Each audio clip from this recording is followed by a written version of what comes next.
seeing very different pre-game rituals from both these players. Brody already ready to go. Zero just taking his time. He's got to pick the right song, put his headphones in. All after hand warmers, mind you. Yeah, it's important. He might need another set of hand warmers after this, you know? I'm not really sure. Brody getting ready to square off against Zero here. And like we said, Brody is one of those players who's so incredibly comfortable in the Falcon matchup in particular. All right. Zero, of course, having pockets that are deeper than the Falcon that he's known for. Could pull out a couple of wild cards if this set starts going more in Brody's favor. Yeah. Zero just, you know, as we saw against Court's Pikachu, just super comfortable in this matchup. And now opting for top plat. A little different. Something that we actually saw from Boom against Derek at Gommel a couple months back. Oh, surprised that there wasn't a punish coming through from Josh Brody there on that whiff up smash attempt from Zero. Yeah, Zero not expecting it to miss, and Bark just not expecting it at all. Oh. There it was. I was thinking about how Zero really slowed the pace down a bit, you know? Yeah. Much more of a slower pace than what we're used to whenever we talk about Zero in particular. Yeah, and knowing once again that he doesn't need that up smash or grab to get a conversion, just kind of fishing out for that short hop up air. Oof. Somehow missing that down tilt there. Still able to pick it up though. Yeah, very quick. Even stocks yet again. Reminiscent of how my brother and I used to play Smash. Just 3 stocks. Go for it. Oh, and Wispy assisted. Wispy assisted edge cancel.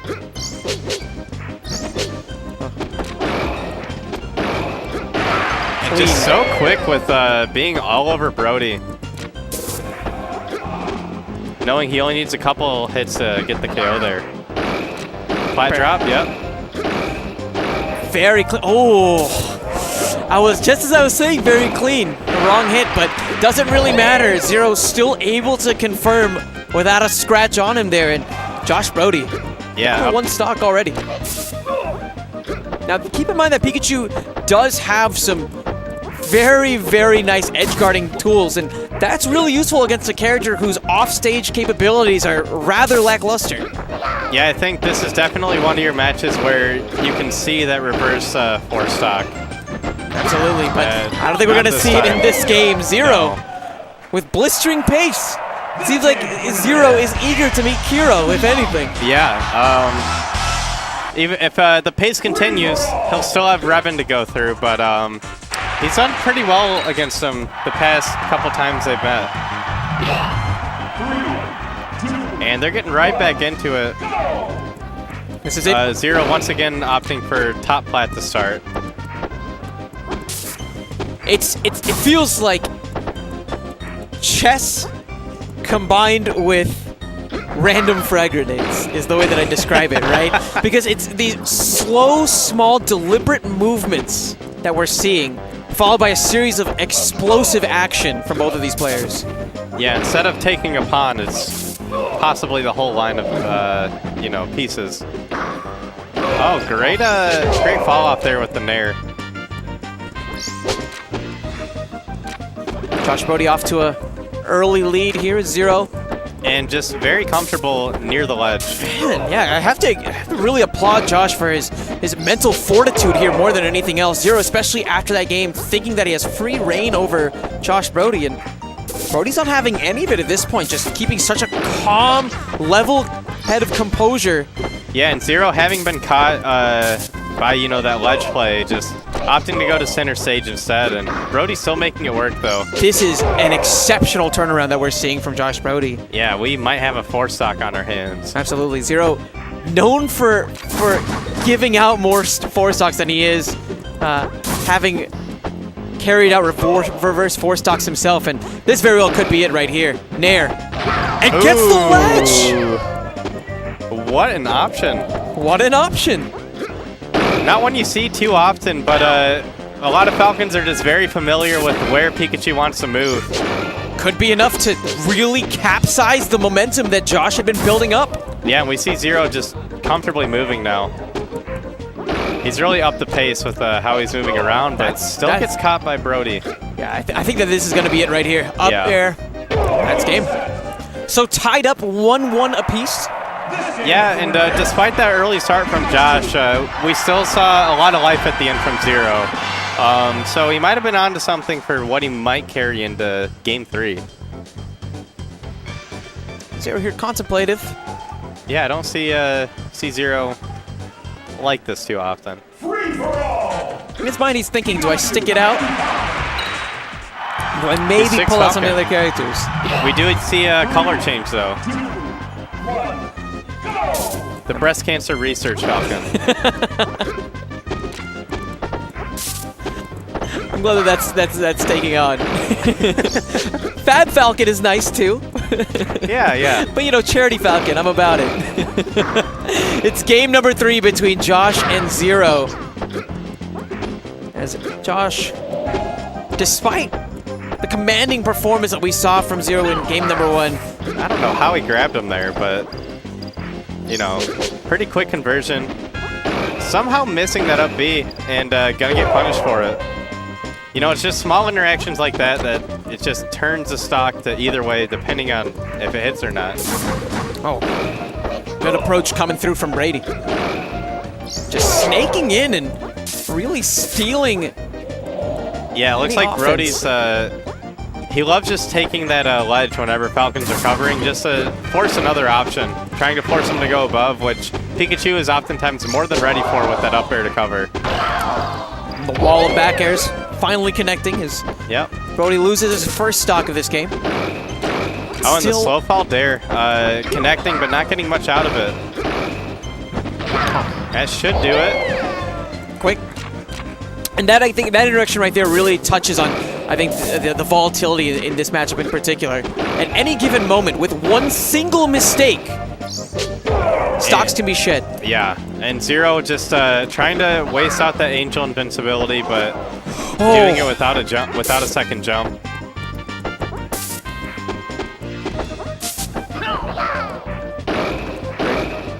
This could be a stock right here. And not quite, but we'll see if Zero can edge guard here, but maybe read a little bit too hard there. Still getting away with the Falcon kick and getting away with the stock there as well. Sometimes I feel like Zero is just pressing buttons, but you know, it works out every once in a while.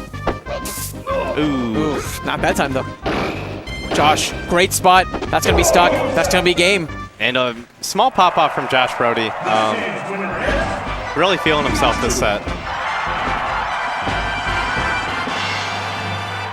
And I have to ask, you know, Zero, at his peak, certainly considered by many folks as one of the best players in the world. Yeah. But here's the other side of that coin. You know, him being the kind of player that he is, so momentum-driven. Yes. And from that game 1, it felt like he was going to carry that momentum through the set, but Brody proving to be the momentum killer at this tournament. Very much so. I heard a Ness. Okay, so Zero possibly switching, thinking of a switch, but knowing that Falcon is by far his best character. It just makes sense for the matchup. Josh on set point here. Zero. Trying to see if he can recapture the essence that made him so commanding in game number 1. Yeah, dropping the combo there, ending it early, probably not entirely sure how to continue it. Oh, great catch with that up air there on the landing, and it's going to be a clean conversion. One stock lead from Zero. Seeing Brody. Oh! Perhaps a little eager to shed this stock, left himself open, but Zero not really able to do quite a bit off of it. Now Brody's turn. Nair's going to be more than enough. Yeah, from that grab, I'm surprised Zero didn't go for the standard F air to up B after that throw. Brody hasn't really been DIing it too well, so not really much sense to change it around at this point. The micro movements. Like we said, Falcon just has that superior ground mobility over Pikachu. You're going to be seeing Zero just trying to utilize that to the most of its ability. And great on Brody here, just to find those spots to up B away with the few frames that Zero's giving him on these throws. Oh, barely clipping him there with the up air. With the Big most play, yeah. And another up air to close out the stock. And that was such an awkward angle on the up air. It's one of those moves that you can use in a lot of different ways. Typically, it's just to send them up, though. And Brody getting the grab here. Once again, opting to grab ledge. Oh. Zero getting away with it that time. Yeah, unfortunate for Brody. I think he's hoping for a reverse hit more than anything else there. Oh, and so heads up from Brody, not only to DI away from the F air, but just ready to grab and turn around the stock in an instant. Big plays. That's what we've been seeing from Brody all tournament long. This set being no exception there. Zero, max range, will be snaking in and actually securing that stock off of that. Yeah, and that was once again, we see him start that combo with that short hop up air. Knowing his percents very well and that being his best bet to start the kill. And landing on top plat in the middle of the combo, just so beautiful. What a touch. Zero, evening things out as we get ready to go on to Game 5 here. And this is what we want to see, ladies and gentlemen. This is everything. And Zero, do you think he's choosing a different song here? Perhaps, which song do you think he's choosing? Oh, don't put me on the spot there. His Game 5 song, I'm sure. The Game 5 song. I don't know, knowing Zero,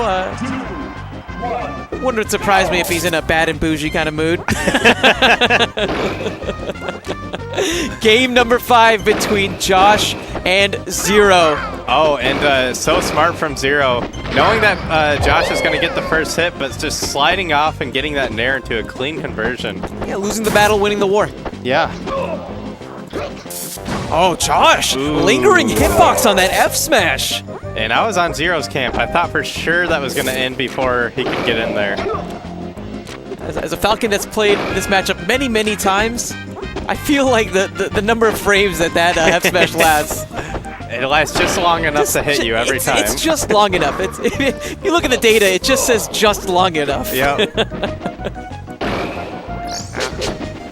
And yeah, Josh doing a great job there. Just consistent, I feel, more than anything else. You know, I think he's done a great job of consistently cashing out these stocks, these edge guard opportunities. And Zero again in a bad spot. Wow, the patience. It's one of those times where I expected Josh to be patient and maybe Zero to be a bit hasty, but the role reversal allows Zero to have the second wind and a second stock. And a taunt from Zero as well. But Josh, once again, just shutting down that momentum. Just something so simple with that single hit F air to grab, getting him the stock. Stock.